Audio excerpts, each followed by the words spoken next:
Professor Wolff. Hi. It's always nice to see you. How are you? Well, I'm watching everything. I'm trying not to get depressed. I hope I can keep a decent chin up, and you're helping me do that. Well, don't worry about it. We don't have to be happy here. We'll just focus on the absurdity of it all. Okay, let's just get right into it because I know you're very busy and you're in high demand these days. If you're just joining us, Professor Wolff is a Marxian economist well known for his work on economic methodology at class analysis. He hosts what I'm sure you should be watching every moment that it comes out, the second that it comes out, Economic Update. It's syndicated on 70 radio stations or more probably by now nationwide, and you can watch it on Free Speech TV, but also you can become a part of their Patreon community. There's a lot going on. Professor Wolff, you have a new book coming out. When does it drop? Becomes available on the 15th, so it's literally less than a week away. Talk about, before we get into food scarcity, which is what we're going to talk about today as well, talk about the new book and what got you to this. It's The Sickness is the System, right? And you're talking about how coronavirus and the system of capitalism have intersected. Can you talk about your book and how did you write it so fast is the question. The question I have.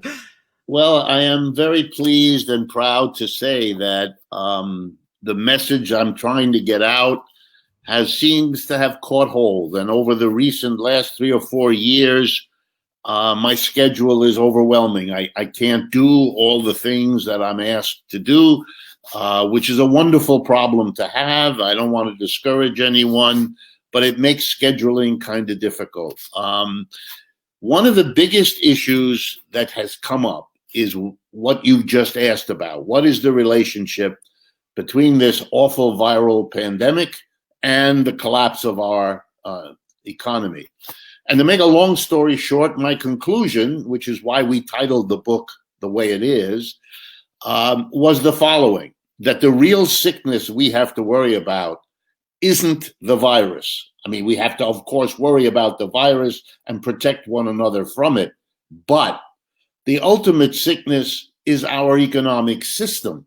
That's what we have to change. Had we changed it, had we had a different system, we might have been able to show a very different response to this pandemic. You made the point a few minutes ago on your program, how different the Italian situation is from the American.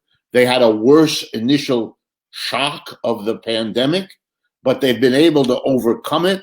I recently spoke to one of the people in our team who lives in Rome, and she can go to a cafe and she can do all kinds of things that we can't do here. And she is able to see week by week improvement that we can't see here unless you believe the president, and luckily fewer and fewer people do.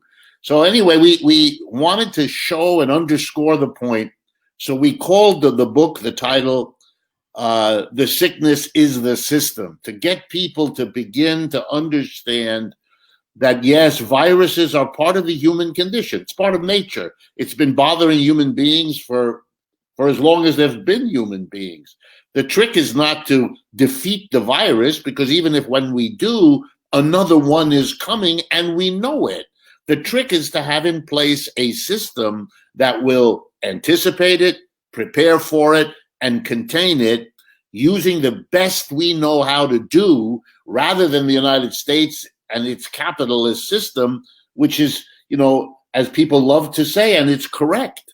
The United States has barely 4.5% of the world's population, and we have 25% of the world's COVID cases and 25% of the world's COVID deaths. For a rich country to be that ineffective compared to the rest of the world tells you something, namely that the sickness is the system and not the virus. Professor Wolff, part of the oops, we got a little bit of an echo here. Let's see if we can fix that. Part of the reason I'm always thrilled when you come on, but part of the reason that I wanted you to come on is because there are a lot of economists on the YouTubes right now. I'm assuming they're all economists. I haven't checked, you've got like YouTube economists predicting, disaster. Some people on YouTube are calling what happened here a plandemic, as in it was planned. This is all the way on one side of the spectrum, and then others are saying we were just not prepared, and the Trump administration is using a Naomi Klein shock doctrine-esque type of response to get everything that it wants, which we saw if you watch the news segment. They're trying to now privatize schools, do away with, everything that we just reported on in the news, all take your Medicare, everything. They just want they're just using it as the right wing, a way to get to their goals. What are your thoughts about this? Well, I think, first of all, whenever there's a catastrophe, two things you can be sure are going to happen. Number one, the different political sides of whatever the current political struggle is will try to make use of it, to use it, to interpret it, to understand it from their own perspective and given their own goals. And the other thing you can be sure of is that there will be the usual conspiracy theorists. They will come up with a scapegoat, somebody they can blame who fits their universe or how they think about the world. The president is doing, in his inimicable way, by referring to this as the China flu or the Chinese or a plot by the Chinese to affect us. It is grotesque. If you talk to any epidemiologist, except for the two or three that the Trump administration can either find or buy to say otherwise, but if you pay attention to the literature, you'll know that it really doesn't matter. Let me give you an example where it starts. Up until this one, the most horrible recent virus was the one in 1918, right after the end of World War I. It killed, by the way, 700,000 Americans, a very serious pandemic. Where did that virus start? We know. It started in an army camp of the United States Army in Kansas. So had the world then been like Mr. Trump is now, it would have been called the American virus. It wasn't. It was given a completely different name, the Spanish flu. Why? It didn't start in Spain. Here's the answer. Spain was the only country with a sufficiently free press at that time to actually talk about the virus. In every other country, the government, still half in World War I, clamped down and didn't want anyone to know about this terrible thing, since we had all gone through World War I together. Look at the irony. A Spanish flu that wasn't Spanish, an American flu, which is where it started, which wasn't called that, and now an American government which does not want the people to understand its failure to prepare for or to contain the virus. It gets away with that by finding a scapegoat in China. It's no more valid than the scapegoat of immigration to handle the economic collapse earlier this year. It's part of what people do, sadly, when there are catastrophes and they can't face up to the way their own system didn't manage it. What do you think will be the most surprising part to people in the book that you are writing, or that's coming out in a few days? So get it. Well, I think the point that will be left for most people is that we are seeing in this pandemic something which cannot be evaded anymore, which is that our economic system is not just sick, it is in a process of decline. It's been going on for a long time. It's been hidden. You know, we covered over the decline of the working class starting in the 1970s in this country by loading that working class up with debt. Somehow you could imagine you could get through these declining decades by loading up with borrowed money to keep consuming what your wages would no longer pay for. That's over. That bubble collapsed in the crash of 2008. Then the corporations went on a borrowing spree, and the government did, and now it's exhausted.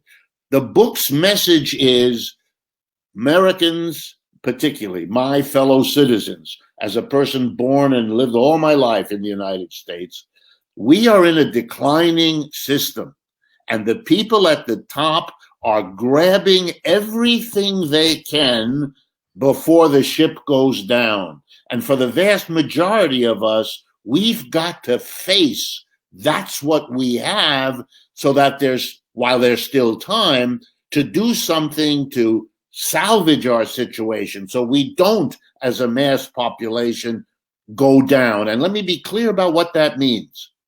We're Americans. We've been watching television for decades, in which we see from time to time images of third world countries, we used to call them, in Asia, Africa, Latin America, tiny enclaves of rich cities surrounded by vast populations of desperately poor. That's where we're going in this country now, unless we change the system. We're becoming what we used to see on TV. The rich getting wildly richer, crazy richer, kind of obscenely richer.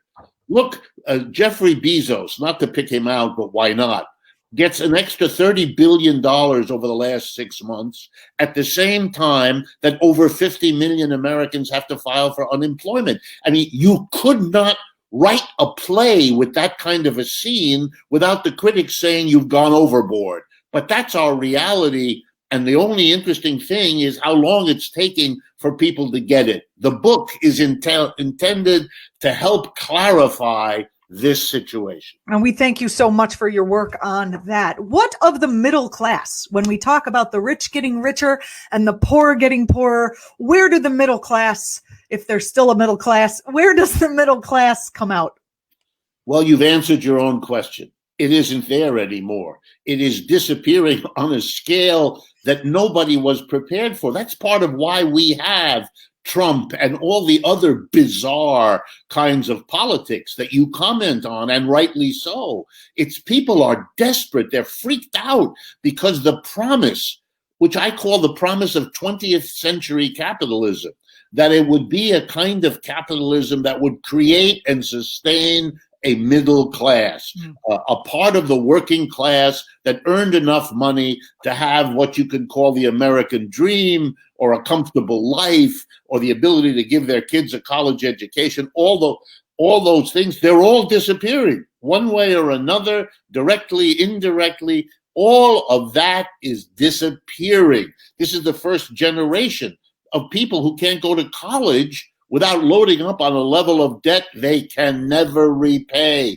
What are you doing? What is happening in this country? This happens at the same time that other capitalist countries, you don't even have to go to another system. Take Germany, all higher education, all free. It's not just free for German citizens. The Germans have made it free for anybody. An American can go to Germany, get a higher education, a college degree, no tuition, no fees. Yeah, you have to pay for your room and board, but that you would have had to pay for anyway. So your education is free. What is happening is that the American capitalist system is broken and it is declining. And either we change this system and thereby save ourselves, or it will take us down with it.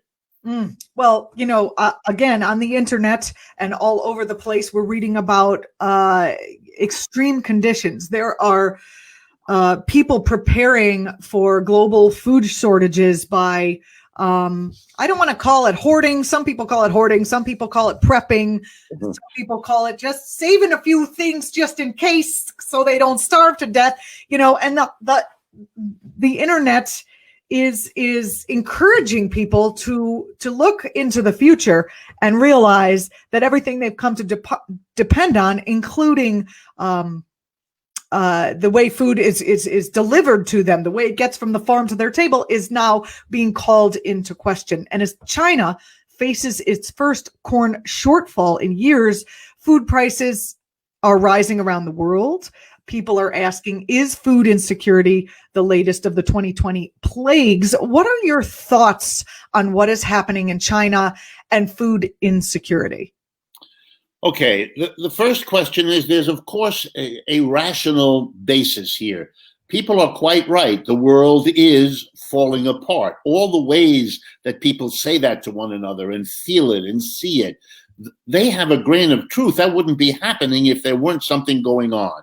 I think what's going on is the collapse of an economic system, of capitalism. Let's remember, every economic system in the history of the world has the following pattern. It's born, it evolves and changes over time, and then it dies. Just like you and me. We're born, we evolve over our lives, and then we pass away.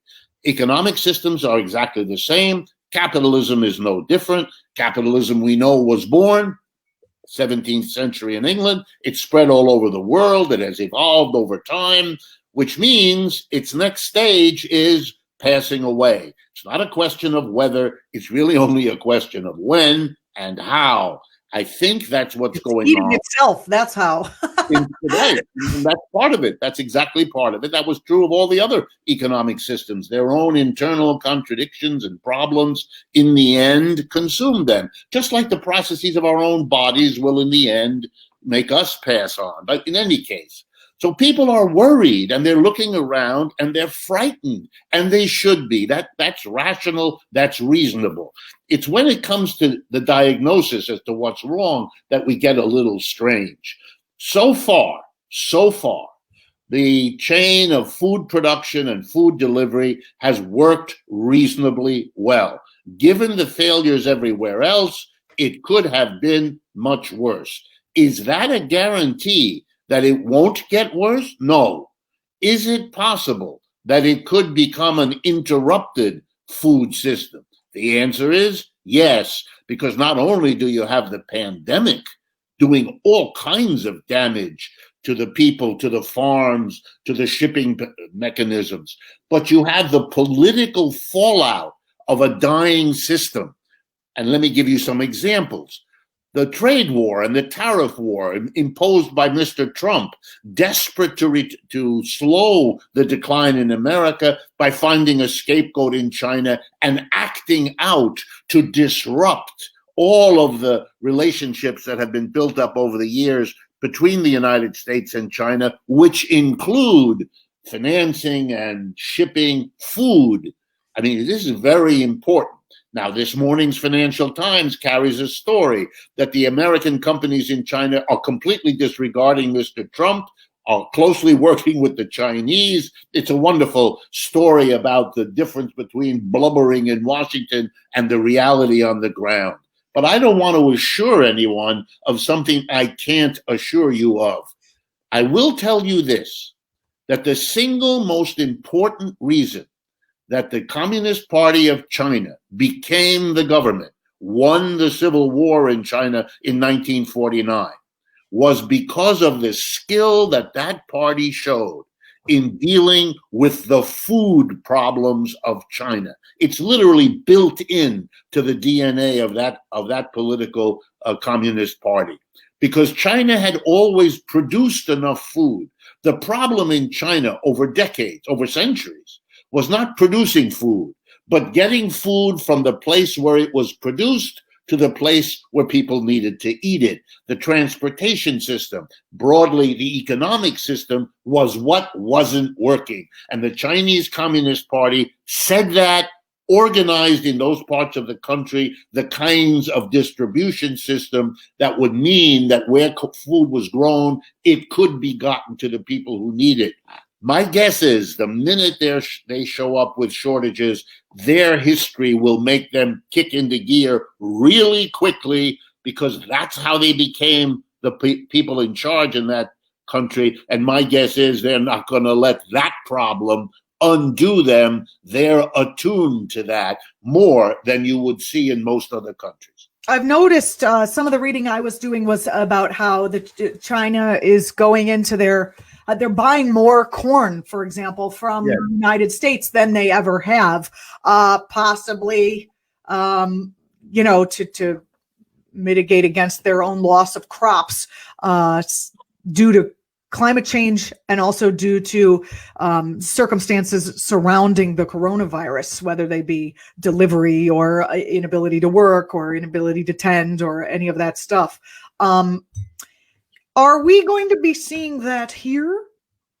Yeah, I think if I could add to your point, there's also a political motive, and there's no reason to not put it on the table.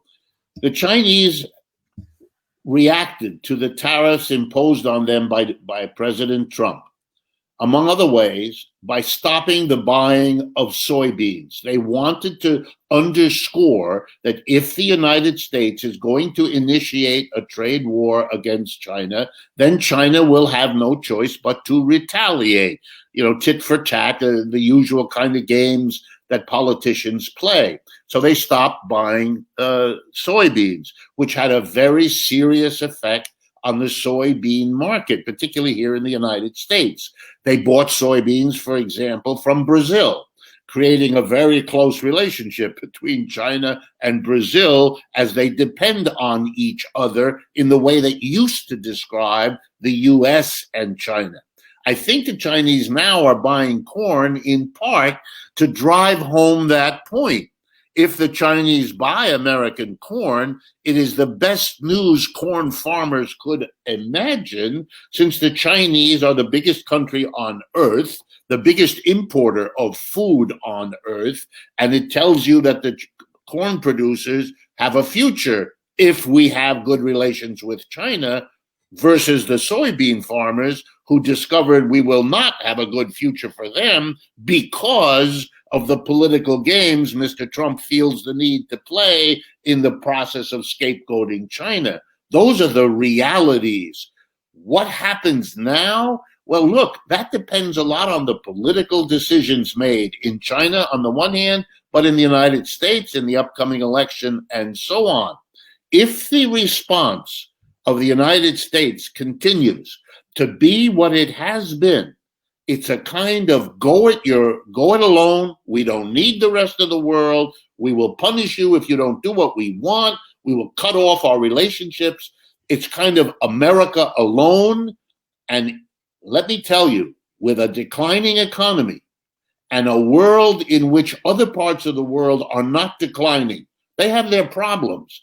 But capitalism is on the ascendancy in terms of output, of growth, in places like China and India and Brazil.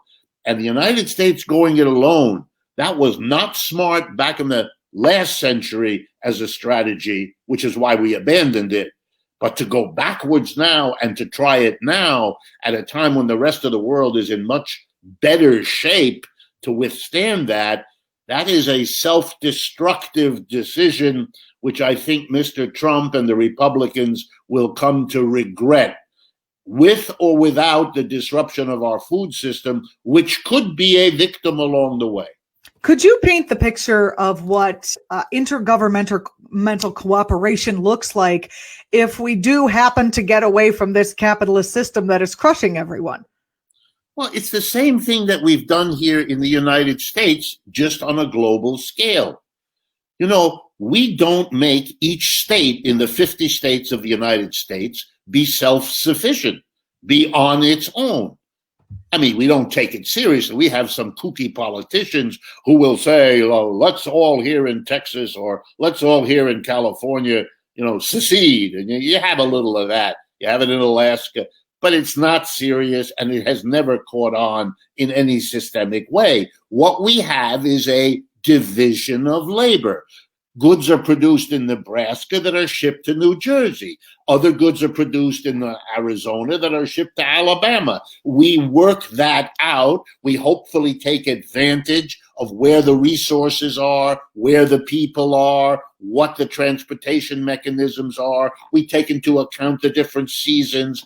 And we end up believing, that's our history as a country, that we are better off working it out that way than having every state compete with every state. I mean, it's a little bit irrational to do it the other way. And we would end up being as divided, as tense, as troubled as other parts of the world. Europe is an example. Africa is an example, divided up into too many, much too small economies that can't sustain standards of living the way they could if they worked more closely together. So my answer is we should be doing that on a global scale. We have avoided wars between Texas and Georgia, or between Wyoming and West Virginia, right? We don't have wars. We have a division of labor. That's what we want on a global scale. So what we need is cooperation, work things out. Don't allow one part of the country to become extremely wealthy and another part extremely poor. In fact, the biggest danger to the United States is while we have divided the work, we haven't been equal in terms of enjoying standards of living. So that New Mexico and Mississippi, for example, are the extremely poor parts of this country. They're always at the bottom of the list, whereas California or New York and others are at the top. That's a danger and has split this country in dangerous ways, including right now. So we ought to learn the lesson. Don't fight each other. Don't have the wealth held in a few areas. Spread the wealth, because while it may be not so attractive in the beginning if you're the rich people, it will avoid the wars and the conflicts that will undo you, whether you're rich or poor, in the long run. Professor Wolff, turning now to the current economic situation here in our country, and I know you only have another minute or two, so I doubt you'll be able to answer this question in that amount of time. But if you, do what you can. People are tense. People are frightened right now. What with the opening of schools, the concern about a resurgence of the pandemic, the opening and then closing and then opening and then reclosing of colleges. And then the election pending on the horizon. People are incredibly tense, especially about what's happening with COVID and how that's going to affect our economy. Just thoughts that you have? Yeah, let me be quick, and I don't mean to beat the proverbial dead horse.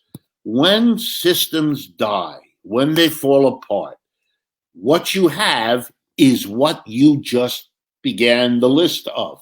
You have the virus that goes crazy rather than gets contained. You have the economic downturn during which the rich who need it least get richer and the masses who need it most get poorer. And you have the schools opening and closing for crazy reasons, make-believe stories. I'm a teacher. I'm a professor all my life. I can't teach what I have to teach at a distance. That's not going to work. We have to reconfigure schools. So I'm teaching 3 or 4 people in a large room so we can have all the interactions that teaching me. That's what we should have been doing for 6 months. We didn't do it. Now we open the schools and we discover it's unsafe. It doesn't work as an educational project, putting our young people further and further behind. When you begin to see things falling apart on so many different levels, then you're not in the position anymore to scapegoat anybody or to pick this one or that one to throw the blame at. You're dealing with system breakdown. If I could end with a metaphor, we've all had, or I assume you've had them, I've had them, refrigerators that we kept too long. And what happened was they conked out on us. Just when the party was getting going, nobody had cold beer, right? And we really were upset, and we called the repairman or woman, and they came to our house, and they replaced the condenser, or they fixed the motor, or whatever, and they gave us that sad look, and they said to us, look, I'm here, this is going to cost you $150. I'm telling you, I can do it, I'll do it, but it'll conk out in 3 weeks or 3 months, and you'll have it all again. I'm afraid I've got to tell you, this refrigerator has done its job. It's lived its useful life.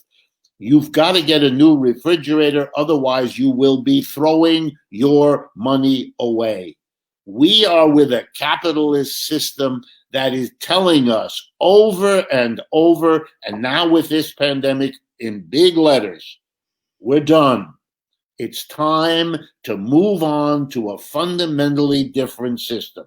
We can't have an economic system that serves the people who are the majority, if a tiny minority, the owners, the boards of directors, the major shareholders, a tiny minority of our people run all the enterprises, the factories, the schools, the factories, the offices, the stores. You can't have that. If you want the system to serve the people, you got to put the people in charge. You can't put a minority in the position of controlling the economy, because if you do, you get what we are now living through. Professor Wolff, the idea, the metaphor of birth is what came to me just now. I have a young child, as you know, and I would have preferred that she was dropped in by the stork, but I went through the whole process. And once, any mother out there knows, and probably fathers too, once you get pregnant, you kind of have to go through the end to get better thing. So we're all going to be living through the crumbling of this system. We're already doing it. Right. People are doing the best they can. What is on the other side? What are the possibilities? I think it's the creativity of the human race is going to save us, as it always has.